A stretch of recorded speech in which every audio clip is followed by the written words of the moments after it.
Hello hi అండి. చూసారా టమాటా rice ఎంత చక్కగా కుదిరిందో, ఎంత బాగుందో.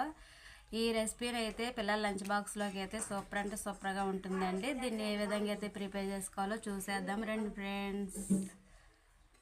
పిల్లల లంచ్ బాక్స్లో అయితే సూపర్గా ఉంటుందండి. చూసారా రైస్ ఎలా ఉందో. సరే ఫ్రెండ్స్, దీన్ని ఎలా ప్రిపేర్ చేసుకోవాలో చూసేద్దాం రండి. Hello hi, welcome back to my channel.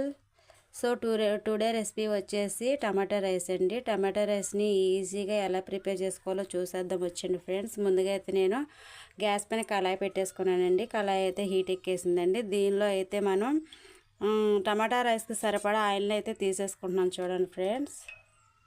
Oil అయితే వేసేస్తున్నానండి. ఆయిల్ అయితే వేసేసానండి. దీనిలో వచ్చేసి మనం నెయ్యి కూడా వేసుకోవచ్చండి. సో నెయ్యి ఇష్టమన్న వాళ్ళు అయితే వేసుకోండి, లేదంటే ఆయిల్ వేసినా సరిపోతుందండి. దీనిలో వచ్చేసి నేను ఇప్పుడైతే 2 మరాఠీ మొగ్గలు బిర్యానీ సామాగ్రి వేస్తున్నానండి. సామాగ్రి అంటే అన్నీ కాదు. సో చూడండి ఫ్రెండ్స్, ఏమేమి వేస్తున్నానో. 2 మరాఠీ మొగ్గలు వేసానండి, ఒక స్టార్ పువ్వు వేసాను, ఒక ఆలుక్కాయ, ఒక దాల్చిన చెక్కని 2 చేసి వేసానండి. సో ఇవైతే సరిపోతాయండి.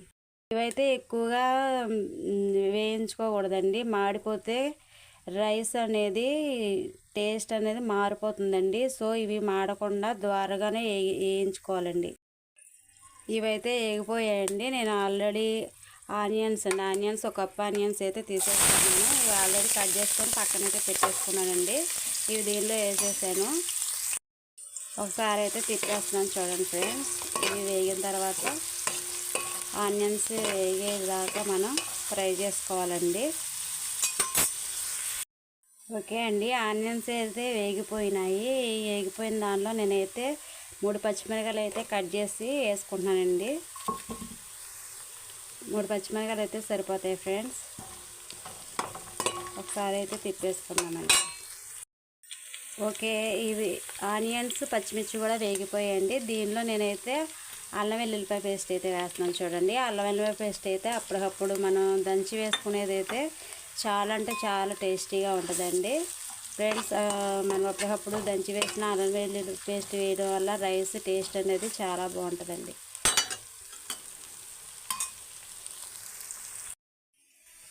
సో అల్లం వెల్లుల్లి పేస్ట్ కూడా వేగిపోయిందండి. దీనిలో అయితే నేను 1 కప్పు టమాటాలు అయితే తీసేసుకున్నానండి. ఈ టమాటాలు అయితే దీనిలో వేసేసుకున్నాము. టమాటాలు అయితే నేను పెద్దగానే కట్ చేశానండి. సో ఇది వేగేటప్పటికి మనకి దగ్గరగా 10 నిమిషాలు అయితే పడుతుందండి. వీటిని ఒకసారి అయితే కలిపేసుకున్నాం కదండి. కలిపేసుకొని మూత పెట్టేసుకుంటే ఇవి వేసినప్పుడు మనం గ్యాస్ని సిమ్లో పెట్టుకొని వేయించుకోవాలండి.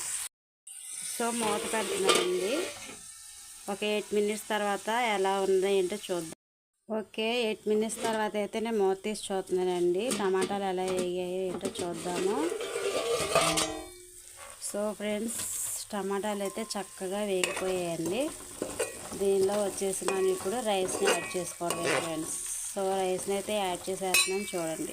రైస్ని యాడ్ చేసే ముందు దీనిలో నేనైతే కొంచెం కరివేపాకుని అయితే వేసేస్తున్నాను చూడండి. కొత్తిమీర కూడా వేసుకోవచ్చు, పుదీనా కూడా వేసుకోవచ్చు అండి. కానీ నేను మాత్రం ఓన్లీ కరివేపాకు మాత్రమే వేస్తున్నాను చూడండి ఫ్రెండ్స్. కరివేపాకు వేసి ఒకసారి అయితే తిప్పేసుకున్నామండి. ఓకే ఫ్రెండ్స్, ఇది కొంచెం మగ్గేంత వరకు ఉంచుకుంటే సరిపోతుంది. ఓకే, కరివేపాకు అయితే చూసారు కదా మగ్గిపోయింది. సో నేను రైస్ని అయితే ఆల్రెడీ కడిగేసి పక్కన పెట్టేసుకున్నానండి. ఒక ½ అన్ అవర్ ముందే నేను కడిగేసి పక్కన పెట్టేసుకున్నాను. దీనిలో వాటర్ అంతా నేను తీసివేసి రైస్ని వాటర్ ఏమీ లేకుండా ఉండేలా చూసుకున్నానండి. దీన్ని ఇందులో అయితే వేసేసుకున్నాను చూడండి. రైస్ని వేసిన తర్వాత తిప్పాలి ఫ్రెండ్స్.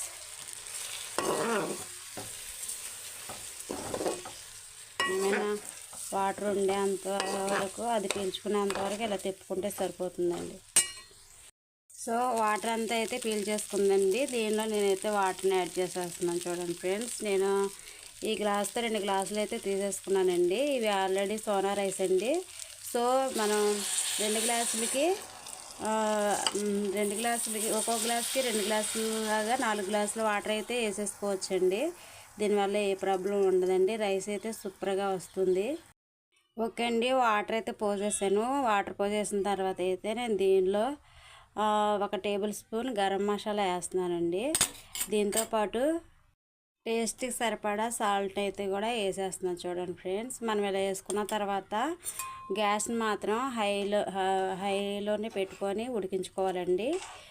మూత అయితే పెట్టకూడదు ఫ్రెండ్స్, ఎందుకంటే ఇది ఉడికిపోయి మనకి హోల్స్ కనపడతాయండి. ఆ హోల్స్ కనిపించేటప్పుడు సిమ్లో పెట్టుకొని అప్పుడు మూత పెట్టుకోవాలండి. ఇప్పుడైతే మూత అయితే పెట్టుకోకూడదు ఫ్రెండ్స్. ఓకే, ఇలా హోల్స్ వచ్చిన తర్వాత గ్యాస్ని మీడియం ఫ్లేమ్లో పెట్టుకొని రైస్ అంతా ఒకసారి తిప్పుకుందామండి. ఇలా తిప్పేసుకున్న తర్వాత మనం మూత పెట్టేసుకొని ఇది ఉడికేంత వరకు మీడియం ఫ్లేమ్లో పెట్టుకొని మూత పెట్టేసుకోవాలండి.